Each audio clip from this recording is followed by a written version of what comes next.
Qué nervios, qué emoción, qué entusiasmo el de volver a encontrarnos aquí en nuestro estudio de Canal 11, donde hemos hablado de muchísimas cosas y hemos comentado muy libremente, hemos reflexionado, hemos hecho propuestas.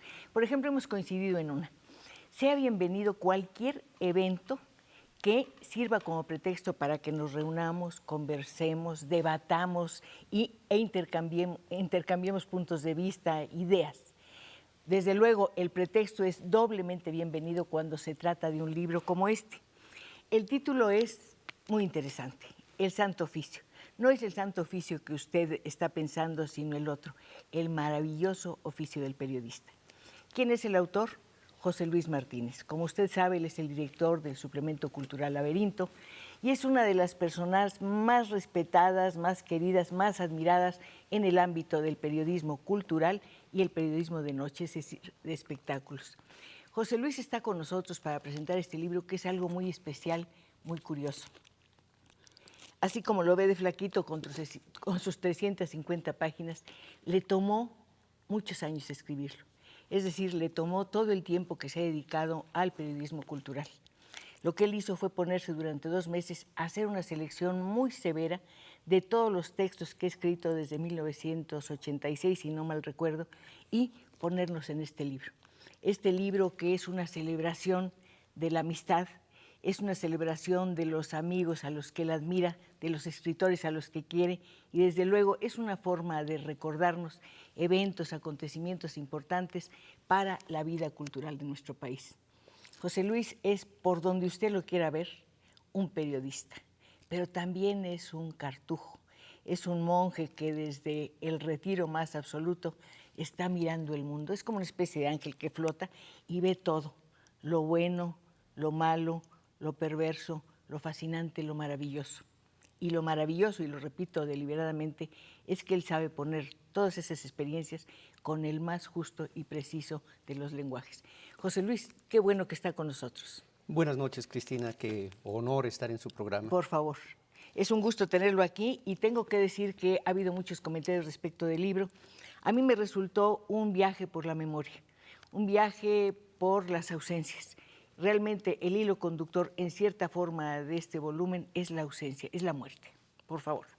Sí, la ausencia Física. de los presentes, porque si bien muchos muertos, son muertos que están bastante vivos, que gozan de cabal salud. Por ejemplo, Juan García Ponce, O Fernando o Benítez. Fernando Benítez, o Renato Leduc. O Jaime Sabines. Sí, por supuesto. O Carlos Fuentes. Hay tantos que no se han ido ni se van a ir de este país y de nuestra memoria. Contra la muerte, la palabra, que es una fuerte memoria. Es una imagen preciosa. Contra la muerte la palabra, por supuesto. Mientras hablemos de los muertos, mientras escribamos de ellos, van a estar con nosotros. No solamente están con nosotros, sino que de alguna manera determinan nuestra vida. La lectura de un ensayo, de un cuento, de una novela, de un poema, nos modifican, nos corrigen muchas veces. No sé si esté de acuerdo conmigo. Nos iluminan el camino. Siempre el camino es más fácil, es más llano cuando uno tiene la compañía de una buena lectura. Creo que muchos de estos personajes nos han dejado la palabra y el enorme valor de la palabra, que muchas veces parece extraviarse en estos tiempos de vértigo. Estos textos han aparecido pues regularmente en muchas publicaciones. Usted dirá, es periodismo, sí, pero este libro es la prueba de que el periodismo en cierto nivel es literatura. No solamente lo podemos leer como una noticia, como una celebración, como una lamentación, sino como, ¿cómo le dijera yo?, como una especie de páginas del diario cultural y del diario social de nosotros. Sí, es como el diario de una vida. De una comunidad, ¿no? Sí, claro. Es la memoria que nos acompaña. Yo creo que no hay una enfermedad más terrible que el Alzheimer, porque se pierde la memoria, y cuando se pierde la memoria se pierde la vida. Eso es indiscutible.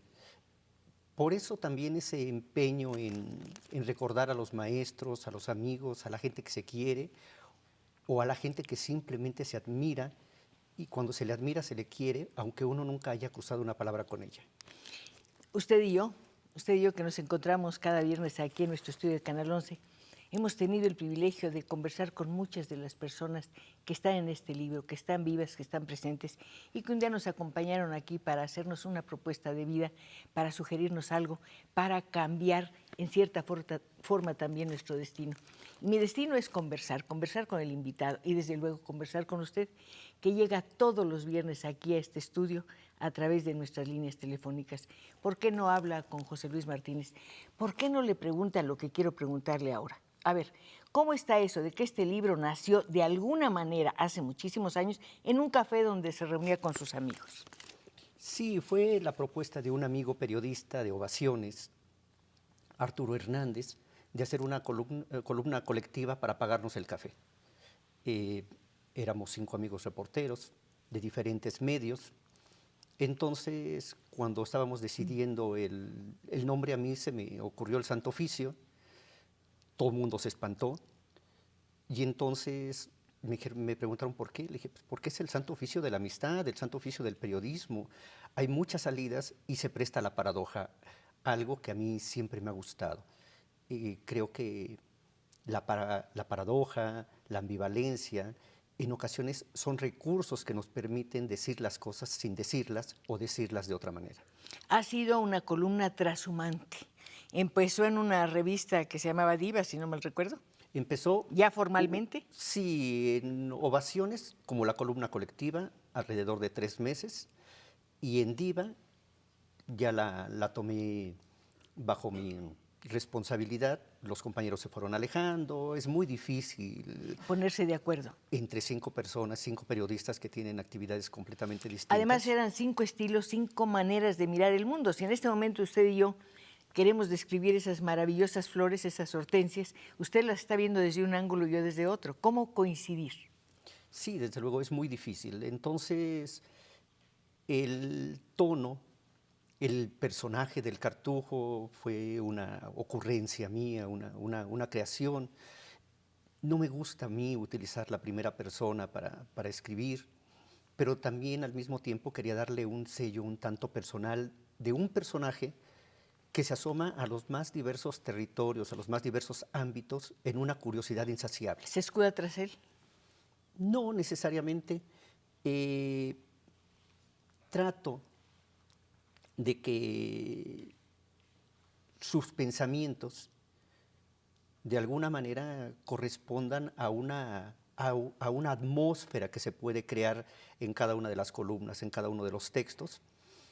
Y eso me permite jugar con muchos estados de ánimo. Por ejemplo, en los primeros años yo trataba de hacer una columna donde el humor era muy evidente.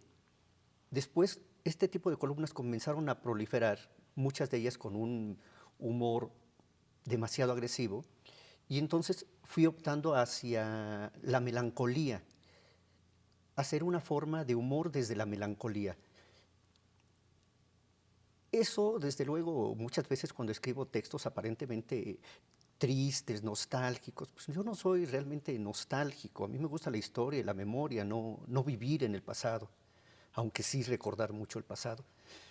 Entonces la creación de este personaje me permite eso.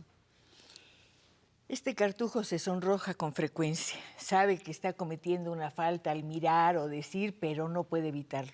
Pero el Cartujo también es el amanuense, es una persona que en cierta forma está no solamente escondiéndose, así lo siento yo, sino un poco disculpándose y poniéndose en una condición de absoluta humildad. Es decir, yo no soy el que ve, yo no soy José Luis el que ve, yo simplemente estoy transmitiéndole al Cartujo lo que estoy viendo. Él sabe lo que hace con eso. No es una forma de establecer su posición ante el periodismo, o mejor dicho, dar su criterio y su punto de vista de lo que es un periodista. Sí, desde luego, a mí el periodismo ha sido mi casa desde hace muchos años y siempre lo he visto como me lo hicieron mis maestros, como un medio. El periodista como un intermediario entre los sucesos y el público y la sociedad. Me chocan los periodistas cuando asumen un papel demasiado protagónico. Creo que no es su papel, pero bueno, pues cada quien. En ese sentido me considero bastante tradicional en la forma de asumir mi oficio. Un periodista es una especie de notario, es un testigo. Es un testigo que también tiene un punto de vista. No hay nada más falso que aquello que nos enseñaron en la escuela de la objetividad del periodismo. ¿Existe la objetividad del periodismo? No, creo que es bastante falaz esa idea. El periodista está dando siempre un punto de vista, lo que decía de las flores, tiene un punto de vista de lo que va siendo testigo. No es lo mismo llamar a la gente que se va sin papeles a Estados Unidos indocumentados que ilegales. Ahí ya hay un punto de vista. Es decir, el punto de vista de alguna manera es la forma en que un periodista opina. Yo no califico, pero veo desde una perspectiva u otra acontecimientos. ¿Cómo cuenta? ¿Cómo prioriza? ¿Qué va primero? ¿Qué va después? ¿Qué dejo al último y qué soslayo? Yo no sé, yo quisiera que al último llegara la despedida, pero que en este momento llegara la voz de ustedes, la presencia de ustedes a través de nuestras líneas telefónicas. A los jóvenes que quieren ser periodistas, les digo lo que dice José Luis: sin pasión, sin valor, sin imaginación y sin una especie de sacrificio también no se puede ser periodista. Pero vale la pena cualquier cosa, porque de veras es el santo oficio. José Luis, yo no sé si este personaje que renuncia al mundo y demás fue capaz de opinar con usted cuando hizo la selección en 2 meses de estos textos. Por lo pronto yo quiero decir algo. Me imagino que debe haber sido una tarea muy difícil por una razón, porque supongo que mientras usted los leía iba recordando los acontecimientos del momento, las circunstancias en que escribió y su propia vida. Entonces se cruzan el periodismo, la historia y su propia historia. Creo que tenemos que hacer un primer corte. Vamos a regresar para conversar con nuestro invitado de hoy y por supuesto con usted, que nos acompaña todos los viernes aquí en nuestro estudio de Canal 11. Hoy estamos presentando este libro, El Santo Oficio. Lo puede leer de atrás para adelante, un ratito así, lo abandona y desde luego siempre va a encontrar simplemente la vida. Vamos a un corte.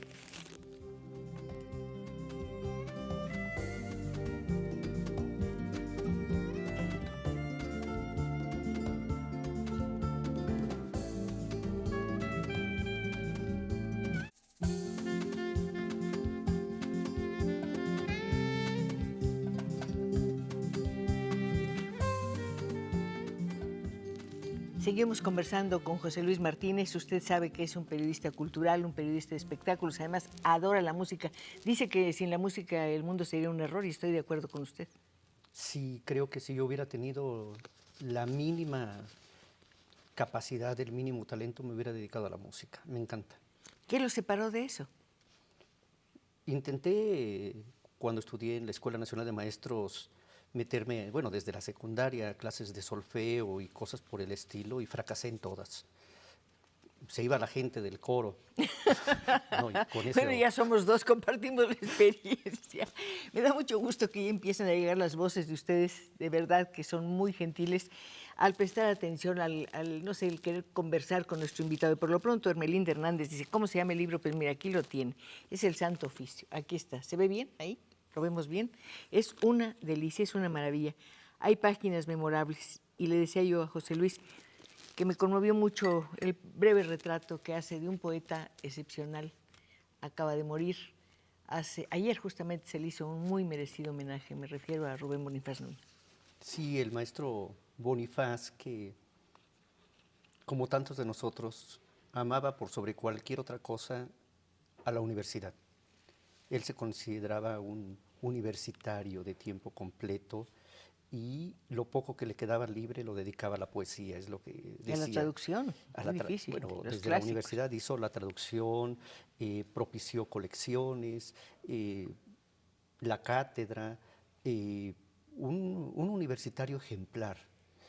Y como poeta, bueno, tenemos Fuego de Pobres y todos sus libros de poesía que además con palabras de todos los días, sin tratar de buscar esas palabras apantalladoras, sino con ese lenguaje que usamos y entendemos todos, y con eso crear imágenes tan hermosas, poemas que verdaderamente retratan la vida y que muchas veces están permeados por esa maravilla que es el humor. El buen gusto, el humor, Claro, la elegancia. sabiduría, una gran sabiduría de vida. Yo creo que eso es lo que resume la buena poesía, ¿no? Sí, y en el caso de Bonifaz, a mí me resulta, por ejemplo, entrañable. Yo tuve la oportunidad de entrevistarlo algunas veces. La, Su autobiografía que publicó el Colegio Nacional, Se la dictó a una... de otro, Sí, de otro modo El hombre, sí, que hizo Josefina Estrada, estupendo. es el retrato de un hombre muy pobre, un niño muy pobre, que llegó a lo más alto de la cultura mexicana. Pero él cuenta de su niñez, por lo menos en lo poco que conozco del libro, de cómo era libre en la calle. Ah, claro, esa Era libertad que ya dueño de la calle, éramos dueños de la calle. Usted también por supuesto. fue una persona que vivió esa libertad de una ciudad que ya no existe. Pero es una Yo libertad también. que, perdóneme que lo haya interrumpido, es una libertad y una ciudad de la que requiere un periodista. Renato Leduc, a quien usted también retrata, por supuesto, en este libro, en su santo oficio, decía que no hay periodista si no hay caminante. El que no camina no puede hacer periodismo. Y Pepe Alvarado, otro periodista querido y excepcional, cuando todos sus amigos presumían tarjetas de presentación de licenciado, doctor, ingeniero, la de él decía José Alvarado, peatón. Pues me parece un título que ahora además es un título que lleva un cierto riesgo de muerte, porque ser peatón en esta ciudad Sí. es arriesgarse absolutamente a todo. Aquí hay un texto muy bonito que se llama Las cejas de Pepe Alvarado, que justamente es el retrato de Pepe, ¿no? Que es una maravilla. Sí, Pepe, que era toda bondad en una reunión con sus amigos, de repente una, una periodista, parece ser que muy guapa, comienza a coquetear con uno de sus amigos que iba acompañado de su hija, muy pequeña, y la hija veía el coqueteo y la proximidad entre ellos, y una niña de 4 o 5 años, de repente estalla en llanto, y el papá dice, ¿qué te pasa? ¿Qué te pasa? Y la niña incrementa el llanto, y el papá le pasa revista a todos los contertulios, dice, te asustaron las cejas de Pepe Alvarado, ¿verdad? Y es el buen pretexto, eran unas cejas absolutamente, eran como una especie de techo, Sí. bajo el cual permanecía encubierta su mirada, una mirada sagaz, viva, penetrante. Qué hombre tan bueno. ¿Sabe por qué le menciono todo esto? Porque usted sostiene que algo muy importante en el periodismo es algo que ya no se usa, lo digo entre comillas, la anécdota. Sí, creo que ante tanta inteligencia y análisis y reflexión que imperan en estos momentos, descuidamos los pequeños detalles que nutren y enriquecen la vida. Y creo que una vida despoblada de anécdotas sería una vida muy triste. Todos guardamos cuando menos 1, 2 anécdotas que nos gusta recordar. Pero además esas anécdotas pintan de cuerpo entero a una persona. Claro, no es en el foro público, no es en esta escritura profunda donde aparece el hombre, sino en sus pequeños actos cotidianos, en su vida familiar, con sus amigos, en el arte de la conversación. Por ejemplo, yo me reúno con un grupo de amigos semanariamente, donde en la mesa proscribimos el teléfono celular. En nuestra mesa no puede estar presidida por teléfonos celulares, de gente que se está mandando mensajes en lugar de conversar entre ella. Tratamos de recuperar esa esencia de la conversación, de contarnos lo que nos ha pasado en el día, nuestras ideas, nuestras lecturas. ¿Un artículo periodístico puede ser una conversación entre el periodista y sus lectores? Siempre. Creo que si no hay ese diálogo, si no hay esa empatía y ese sentido que tiene una conversación en la que a veces estamos de acuerdo y a veces no y discutimos, pero somos cordiales, no puede decirse nadie que hace periodismo. Usted dijo hace un momentito que ante la inteligencia y el espíritu analítico del nuevo periodismo, del periodismo actual, se ha perdido un poco el interés o que aparezca la anécdota. Pero yo me pregunto, ¿hay análisis o hay imposición de ideas? Pues es precisamente ese diálogo de sordos que se entabla muchas veces desde ciertos espacios donde se niega cualquier posibilidad de réplica. Es decir, mi palabra es la única que vale. Creo que eso niega el diálogo, en principio. El diálogo es intercambio, es un fluir de ideas de un lado para otro. De un lado para otro, de aquel lado a este lado, llegan, por supuesto, sus voces, sentimos su presencia y qué gusto. Sofía Valadez, quiero felicitar a la señora Pacheco por su programa y al señor José Luis Martínez por su libro y por su suplemento, que es una maravilla. Aquí traigo el número anterior, Laberinto, estuvo muy bonito, es que lo doblé para poder leerlo en todas partes, como siempre. Norma Violeta, felicito a Cristina Pacheco y me gustaría que entrevistara al grupo The Music and the Mexicans. Pues fíjese que lamentablemente no lo conozco, si me da un dato lo haré encantada. Y José Luis tampoco lo conoce, a pesar de ser un experto en música.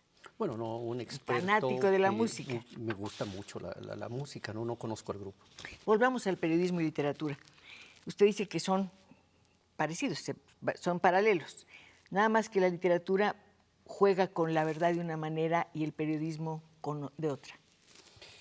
Verdad y ficción. En ambos, en el periodismo y la literatura, está, por supuesto, la imaginación. En el periodismo la imaginación, importante. Es muy importante desde cómo se acomete una nota, cómo se investiga, cómo se hace un reportaje. Sin imaginación no hay periodismo, como tampoco habría literatura. Hay una pequeña, gran diferencia. La literatura está totalmente anclada, el periodismo está totalmente anclado en la realidad. El periodismo no solamente debe estar bien contado, no solamente debe ser verosímil, sino debe ser verdadero lo que está narrando. La literatura puede tener todas las licencias del mundo. Puede partir de la realidad o no, puede falsear datos. Los novelistas son unos grandes mentirosos y maravillosos mentirosos, porque nos crean mundos, nos hacen imaginar y nos hacen creer cosas que a veces no existen.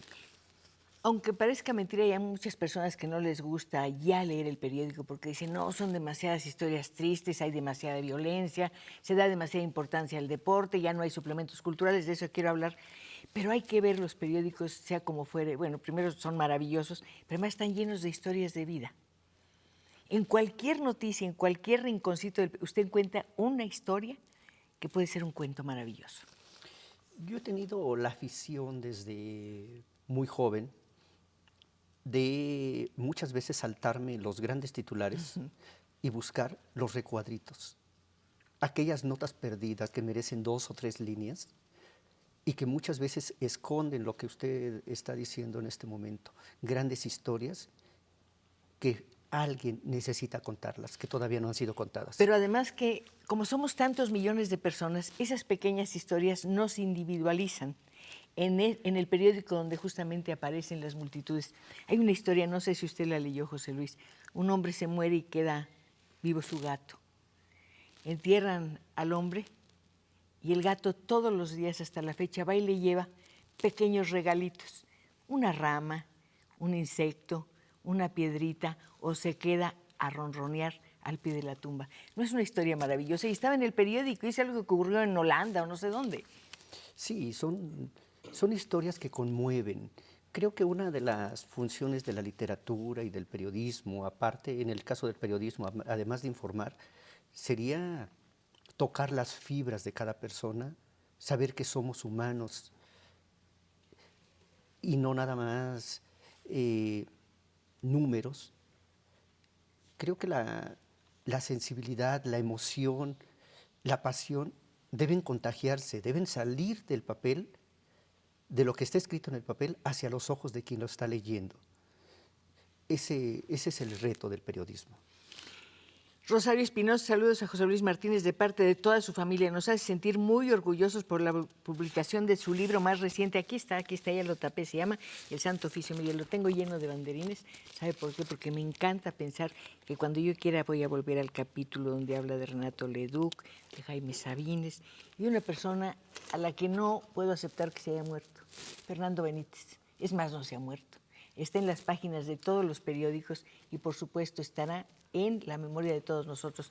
¿Cómo no agradecerle que haya sido el creador de los suplementos culturales? De eso vamos a hablar dentro de un momentito, usted y yo, con nuestro invitado, por supuesto. Y no olvide el santo oficio, periodismo, literatura y cultura popular. Hay unas páginas tan divertidas que uno de tanto que se ríe se le cae el rímel. Y ya para que eso ocurra se necesita mucho. Vamos a un corte, regresamos enseguida.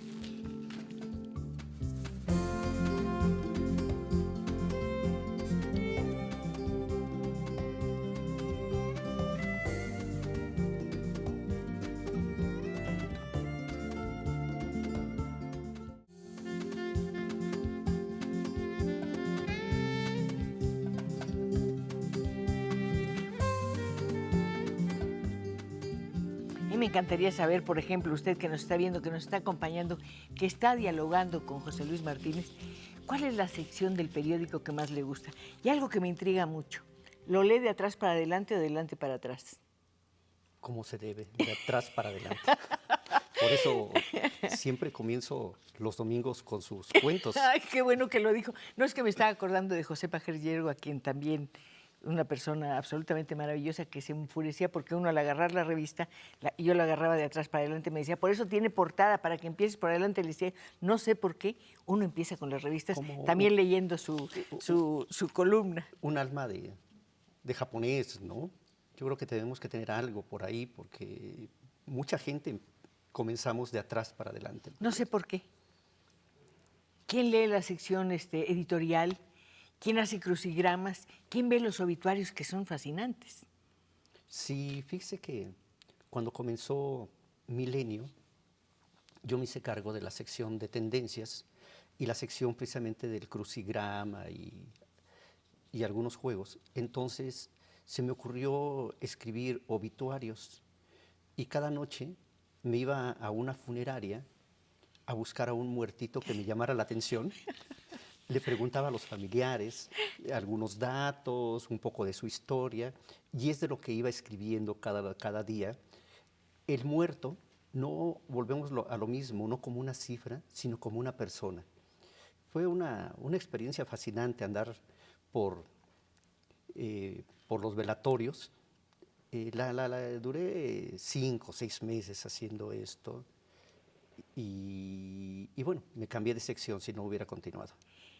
Creo que Fernando Benítez, de quien tenemos que hablar, encargaba ese ejercicio a sus alumnos, leer los obituarios, porque decía que era realmente un punto de partida para algo, para un artículo, para un texto literario extraordinario.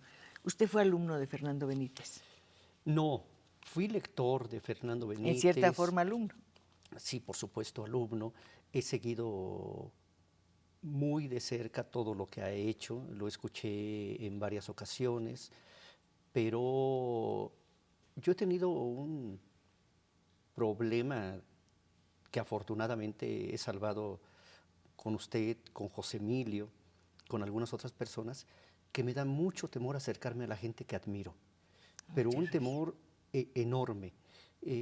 Siempre pienso que voy a quedar mal, que voy a parecer tonto, que no voy a entablar un diálogo con estas personas, y siempre me he retraído. Por ejemplo, con Renato fue porque coincidimos en el trabajo. Si no, yo hubiera seguido leyendo su semana escocesa y mirándolo pasar de lejos. Qué bueno que así no ha sucedido con mirándolo ustedes. pasar enorme, con su traje gris, con su cabello blanco, y cargando un prestigio de bohemio que realmente no se ganó, porque era un hombre que iba a las cantinas a conversar, no a otra cosa. Él decía que, bueno, rechazaba ser un bohemio y decía que en todo caso era un golfo, porque siempre había vivido a su aire.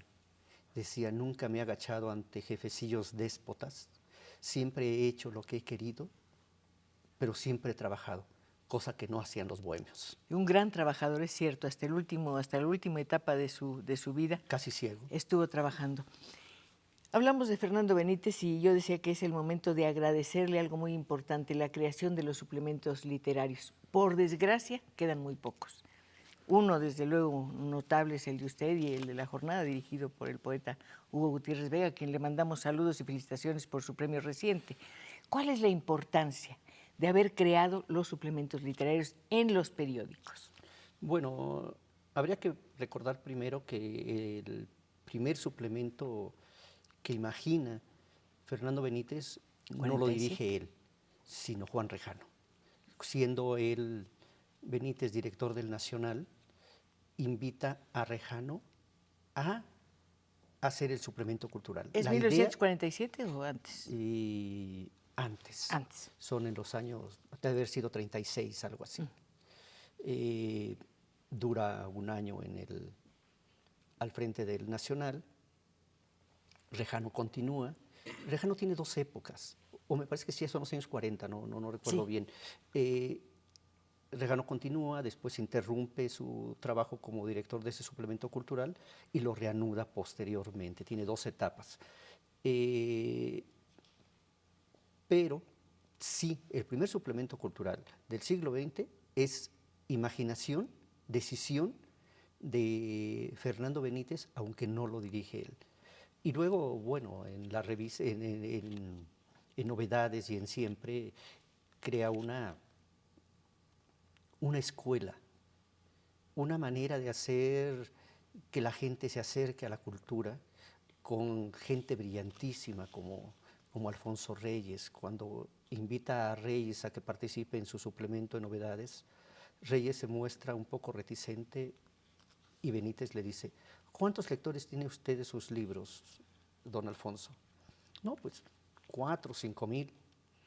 Dice: aquí va a tener 50,000 cuando menos. Claro, es cierto. Y sí, así era Benítez, que además siempre quiso que el periodismo mexicano, el periodismo cultural mexicano, estuviera a la par del mejor periodismo cultural del mundo. Y lo estuvo en su caso. Y hay que decir algo, José Luis.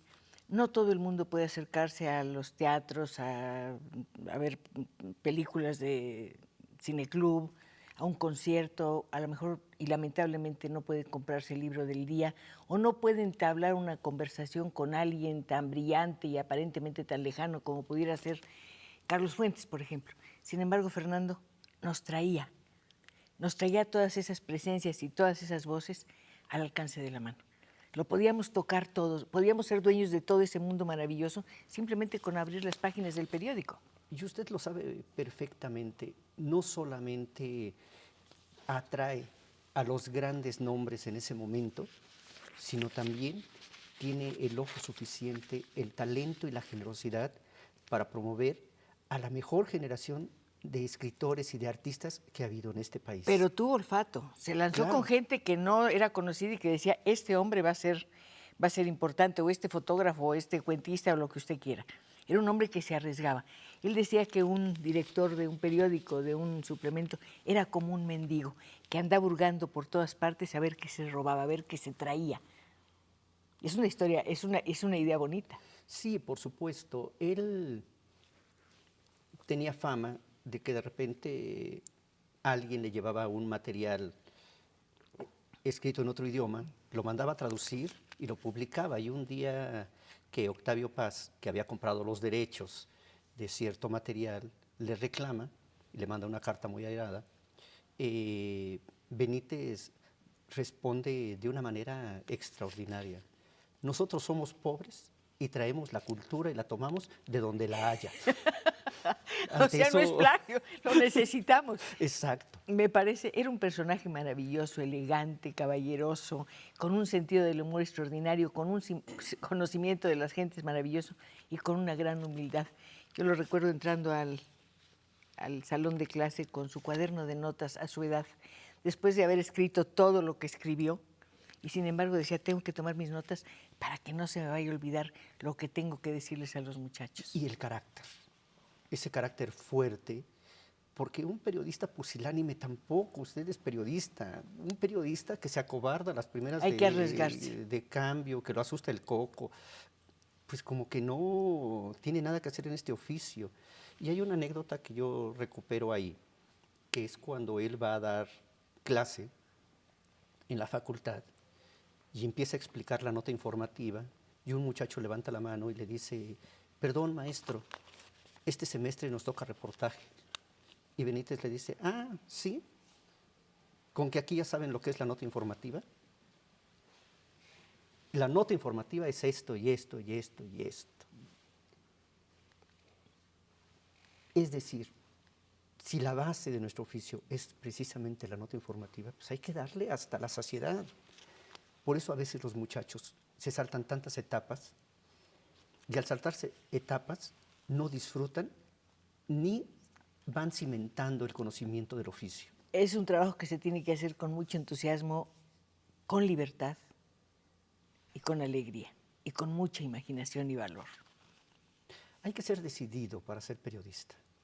Hay que saber que se dejan cosas, que en ocasiones uno no puede dedicarle a la familia el tiempo que se requiere. Es cierto. Que el periodismo no tiene palabra de honor y que el día que nos prometió nuestro descanso sucede un acontecimiento que nos reclama en la redacción y ahí hay que estar. El buen periodista no necesita que nadie lo llame. Sabe dónde estar. Y en el sabe qué momento buscar preciso. como reportero.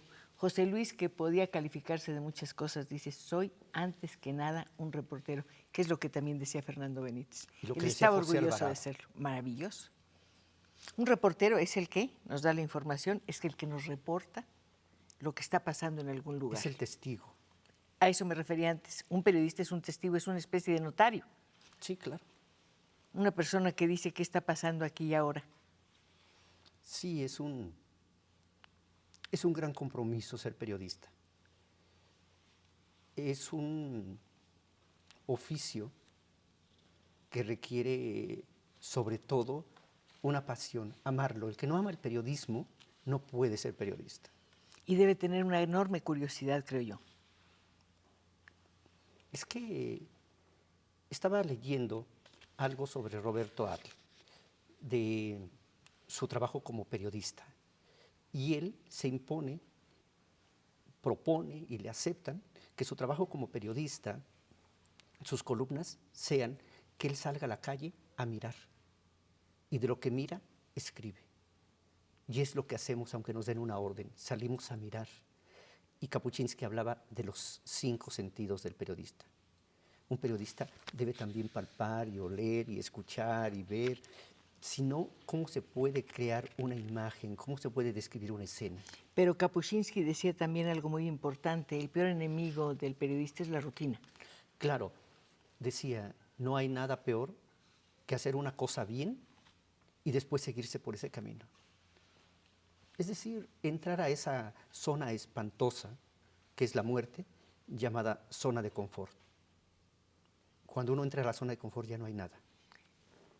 Me huele a algo, me huele como a aire acondicionado, a comida falsa de paquete, Sí, a claro. un ambiente cerrado, a una casa sin ventanas que no mira ni el cielo ni el paisaje. Sí, aséptico totalmente.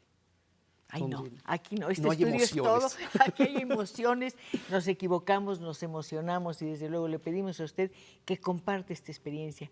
Es tan grata como no se imagina, o sí se lo imagina, ¿verdad?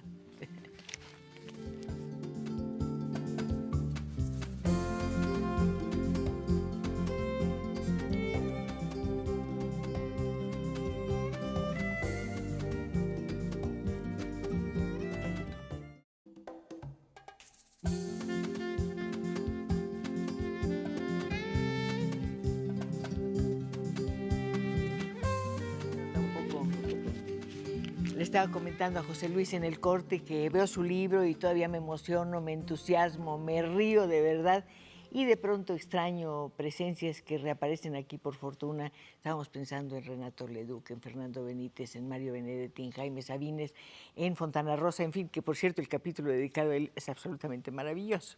Sí, lo de los argentinos. Sí, El mundo ha vivido equivocado, algo así. es cierto. Pues yo no quiero estar equivocada. Yo dije que íbamos a pasar su voz y rápidamente lo vamos a hacer. La señora Teresa Fuentes dice, para felicitar al periodista José Luis Martínez, es una persona muy calmada y nos transmite paz. María de los Ángeles Cruz Terán, quiero felicitar a la señora Pacheco, me encanta su programa, espero que su programa siga por muchos años. Yo también espero, sinceramente. Todos esperamos. Felicito a José Luis Martínez. Aarón Palacios, un saludo. Oiga, la invención del cartujo no es una señal de que usted quiere escribir una novela, no quiere escribir un personaje literario. Pues no lo he pensado. Porque es un personaje que ve cosas y se disculpa y actúa y se mueve por su cuenta. Sí, es precisamente eso, es una creación, ¿no? Es un personaje que incluso a veces me mete en problemas porque ¿Por qué opina está en el cosas. seminario? ¿Mm? ¿Por qué fue al seminario el cartujo? ¿Y por qué solamente tiene 5 lectores? Los lectores son muy explicables, es un recuerdo de quienes comenzamos esta aventura Los del 5 Santo amigos. Oficio y no renuncia a las multitudes, no le permiten dialogar. Los grupos demasiado numerosos no permiten el diálogo. Es cierto. Entonces, por eso prefiero que sean Y más si hay música de fondo. de 5 en 5. Sí, ¿Y por qué se fue al seminario ese personaje? pues yo creo que ¿Por qué también es tan tímido? ¿Por qué se arrebola tan rápidamente? pues hay un gusto por la soledad, un gusto por el alejamiento. Y por la noche. Sí, desde luego. La noche, yo creo que quien no ha padecido insomnio alguna vez en su vida no ha vivido. El insomnio es maravilloso cuando uno lo sabe disfrutar. Y además, cuando uno piensa en el periodismo y en la noche, se imagina las viejas redacciones que ya no existen. Aquellas redacciones olorosas a café, a tabaco, donde el hueso andaba de un lado para otro trayendo toda clase de cosas. Sí, claro, ya los nuevos periodistas desconocen qué es un hueso, que era el ayudante de redacción. Cuando los reporteros estaban escribiendo, sin levantar la vista, sin quitar las manos del teclado, gritaban ¡hueso! Y el hueso se tenía que aparecer como por arte de magia, si no se llevaba una regañiza extraordinaria. Eran los tiempos del papel revolución. Hojas de papel revolución cortadas del sobrante de la rotativa, del papel de la rotativa. Y el rumor, José Luis. Entrar ahora a una redacción es enfrentarse al silencio. Todo el mundo está con el teclado de la computadora. Antes era la máquina Olivetti o la Remington. Bueno, en algunas redacciones hay el silencio, en otras La ausencia. el ruido de las televisiones, Así. porque ahora con el periodismo multimedia Claro. exigen que los reporteros, que se dedican sobre todo a los .com, estén enterados de todo lo que va sucediendo y las redacciones se han poblado de televisores con los noticiarios de todos los canales. La velocidad me preocupa, pero también me preocupa la velocidad con que se ve el tiempo aquí en nuestro estudio de Canal 11 y usted no se puede quedar sin escuchar su propia voz. Aarón Palacios, un saludo y un fuerte abrazo a José Luis Martínez. Fui su compañero en la secundaria. ¿Dónde hizo la secundaria? No, yo hice la secundaria en un lugar lejanísimo donde solicitaban alumnos, si no, no la hubiera hecho. Sí, en una colonia que le decíamos la de la doble mentira, Loma Bonita, porque ni era Loma ni era Bonita, muy cerca de Los Reyes, La Paz, Ándele. en el Estado de México, pero sí, literalmente solicitaban alumnos. Eso es muy, muy curioso. Yo había dejado la escuela, yo no quería estudiar sino ser boxeador. Ese era el sueño de mi vida. ¿Cómo cuál? ¿Cómo quién, mejor dicho? No, pues admiraba mucho. A ver, ¿a cuál? En esa época admiraba mucho a José Medel, a Jalimi Gutiérrez, desde luego a Mantequilla Nápoles, supuesto. a Ultiminio, y esa era mi gran ambición. ¿Y sigue viendo box? No, ya ni box ni fútbol, muy O sea que no le puedo esporádicamente. preguntar si piensa que está bien que Pacquiao y Márquez Bueno, se esa vuelvan a pelea sí encontrar. Esa sí la va a ver. esa la vi, pero creo que la excesiva comercialización de los deportes De todos. le ha quitado su esencia. Uno esperaba el domingo a mediodía para ver el fútbol. Ahora, en cualquier momento prende la televisión y hay un partido. Entonces hay una saturación. Y en el caso del box, antes había dos importantes agrupaciones, el Consejo Mundial de Boxeo y la Asociación Mundial de Boxeo. En la actualidad hay como 1000 y cada una tiene su campeón mundial. ¿Se acuerda de Luis Espota? ¿Cuánto hizo por los boxeadores? Por supuesto que me acuerdo de Luis Espota, que por cierto él dirigió un suplemento cultural, el suplemento Claro. cultural del Heraldo de México, Claro. donde su mesa de redacción estaba ocupada nada menos que por José de la Colina y Eduardo Lizalde. Dos grandes amigos. Dos grandes y admirados escritores, amigos y unas personas excepcionales realmente. Decían de Pepe de la Colina que es el escritor en estado puro. Eso lo decía Rossi. Alejandro Rossi decía que Pepe de la Colina era un escritor en estado puro. Hoy le mando un saludo, si acaso nos Además está lo viendo. acompañó en la presentación de su libro ahí en Minería. Porque hoy tuvimos una comida con él para celebrarle posfechadamente su 89 cumpleaños. Maravilloso. Porque ¿quién le manda a cumplirlo en Viernes Santo? O sea, no había nadie. Entonces le pospusimos la celebración para este viernes. Y Pepe es un escritor maravilloso. Un cuentista maravilloso y un amigo extraordinario. Aarón Palacios, ya pasamos su llamada. Mira lo que te dice doña Isabel. No dice que Isabel qué, pero le damos la bienvenida. Felicito al invitado de la señora Pacheco. Es una verdadera delicia escucharlo. Beatriz Yolanda Abaunza. Nunca había oído ese apellido. Felicidades, señora Pacheco, por su programa e invitado. Todas las semanas estoy al pendiente del programa. Arturo Martínez, un saludo a José Luis Martínez por su trabajo tan destacado como periodista de parte de su compañero del ENEP Aragón.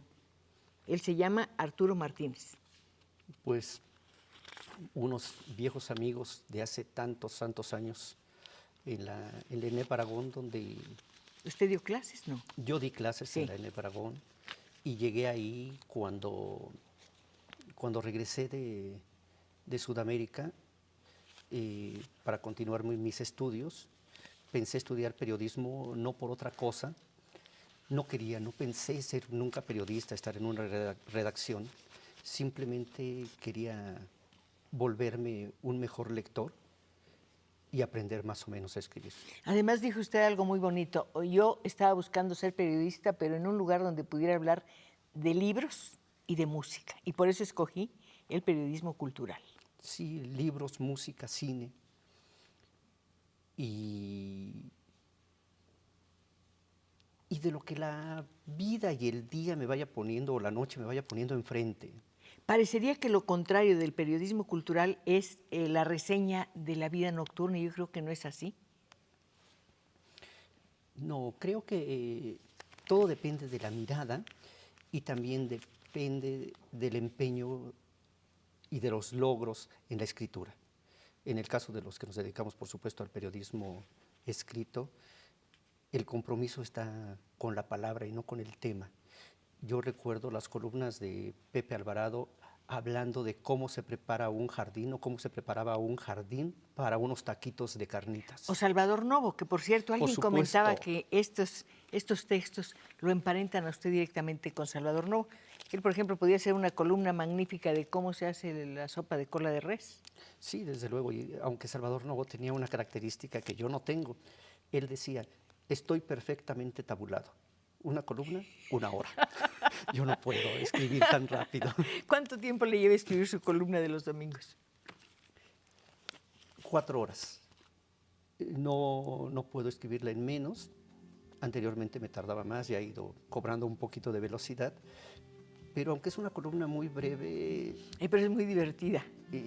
Sí, pero al mismo tiempo trato, no sé si lo logre, de no recurrir al pastelazo, al chiste por el chiste, a la burla que no lleva a la imaginación. Eso responde a su canon como periodista. Usted tiene muchas exigencias. Por ejemplo, comentaba que nunca deja que una polémica se prolongue demasiado porque entonces se convierte en una cosa que ya va, como que va perdiendo fuerza, se vuelve una cosa habitual, pierde sentido. Sí, como en el box, las peleas que se repiten y se repiten y se repiten. Ya estamos viendo. A la última dice uno, bueno. Noemí García, quiero felicitar al periodista José Luis Martínez y quiero preguntarle qué opina sobre la caricatura política y si cree que el periodismo todavía tiene relevancia como área de estudio. Yo creo que sí, ¿no? Sí, la caricatura política tiene una enorme tradición en México. México. A veces resulta injusta, en ocasiones resulta muy oportuna, pero siempre es necesaria. Es un editorial. es indispensable. Me queda un minuto. Raúl Maciel, me parece excelente el tema del periodismo. Yo soy cubano y me interesa mucho la entrevista, aunque casi no veo televisión. No, siga viendo, sobre todo Canal 11. José Benito, feliz a la señora Pacheco por sus programas. Soy un fan de ella y deseo desde que se inició como periodista, hace tanto tiempo, ha sido una carrera larga, pero ¿sabe qué? Volvería a comenzar. ¿Usted volvería a comenzar? Sí, creo que ahora la elegiría como vocación. No nací con la vocación de periodista. ¿Cómo se le despertó? Eso me lo tiene que contar la próxima vez que nos veamos, porque ya se nos acabó el tiempo, José Luis. Viendo a los maestros, viendo a Renato Leduc, a Ortega Colunga. Yo, leyéndolo usted, aprendo muchas cosas y, por supuesto, me siento muy feliz con la presencia de ustedes que llegaron aquí a este estudio de Canal 11 para darle la bienvenida a nuestro invitado de hoy, José Luis Martínez. Buenas noches, nos vemos el viernes para seguir conversando. Hasta entonces.